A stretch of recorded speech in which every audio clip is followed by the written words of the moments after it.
ಶಿವಾನಂದ ಪಾಟೀಲ್ ಅವರು ರಾಜೀನಾಮೆ ಕೊಟ್ಟಿರೋದು ಹಿನ್ನೆಲೆಯಲ್ಲಿ ಬಿಜಾಪುರ ಅವರು ಒಂದೇ ನಿಮಿಷ ಅಣ್ಣ ಅವರು ಬಿಜಾಪುರ ಜಿಲ್ಲೆಯವರು ಪದೇ ಪದೇ ಯತ್ನಾಳ್ ಅವರು ಎಲ್ಲರಿಗೂ ಬರೇ ಶಿವಾನಂದ ಪಾಟೀಲ್ ಮಾತ್ರ ಅಲ್ಲ ಎಲ್ಲರಿಗೂ ಕೆಣಕ್ತಾ ಇರ್ತಾರೆ. ದಮ್ಮಿದ್ರೆ ತಾಕತ್ತಿದ್ರೆ ದಮ್ಮಿದ್ರೆ ತಾಕತ್ತಿದ್ರೆ ಹೌದು ತಾನೆ. ಎಲ್ಲರಿಗೂ ಒಬ್ರಿಗೆ ಶಿವಾನಂದ ಪಾಟೀಲ್ಗಂತ ಇಲ್ಲ, ಎಲ್ಲರಿಗೂ ಏನು ಮಾಡ್ತಾರೆ, ಎಲ್ಲರಿಗೂ ಸವಾಲು ಹಾಕಿ ಎಲ್ಲರಿಗೂ ಒಂಥರ ಚಾಲೆಂಜಾಗಿ ಮಾತಾಡ್ತಾರೆ.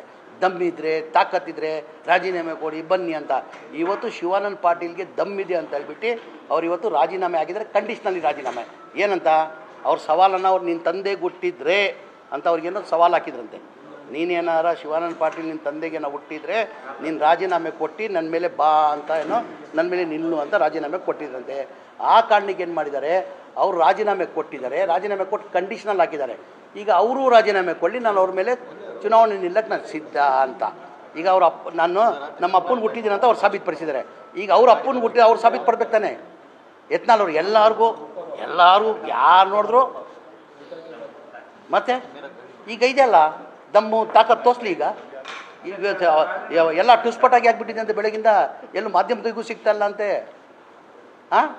ಈಗ ಒಬ್ಬ ಯಾರೋ ಬಂದವರಲ್ಲ ಮುಂದೆ, ಅದು ಮಂತ್ರಿ ಆಗಿಬಿಟ್ಟು ಓಪನ್ ಆಗಿ ರಾಜೀನಾಮೆ ಕೊಟ್ಟಿದ್ದಾರೆ ಸ್ಪೀಕರ್ಗೆ. ರಾಜೀನಾಮೆ ಕೊಟ್ಟು ಏನು ಹೇಳಿದ್ದಾರೆ ಅವರು ನನ್ನ ಸವಾಲು ಹಾಕಿದ್ದಾರೆ, ಸರ್ ನಿನ್ನ ಅಪ್ಪನ ಕೊಟ್ಟಿದ್ದಾರೆ ನೀನು ರಾಜೀನಾಮೆ ಕೊಡಂತ. ನಾನು ನಮ್ಮ ಅಪ್ಪನ ಕೊಟ್ಟಿದ್ದೀನಿ, ನಾನು ಇವತ್ತು ರಾಜೀನಾಮೆ ಕೊಟ್ಟಿದ್ದೀನಿ. ಈಗ ಯತ್ನಾಳ್ ಅವ್ರ ಅಪ್ಪನ ಕೊಟ್ಟಿದ್ರೆ ಅವ್ರು ರಾಜೀನಾಮೆ ಕೊಡಲಿ, ಅವ್ರ ಮೇಲೆ ನಾನು ಚುನಾವಣೆ ಮಾಡ್ತೀನಿ ಅಂತ ಹೇಳೋರೆ. ಹೋಗಿ ರಾಜೀನಾಮೆ ಕೊಡಲಿ, ಗೊತ್ತಾಗ್ತದೆ ತಾನೆ.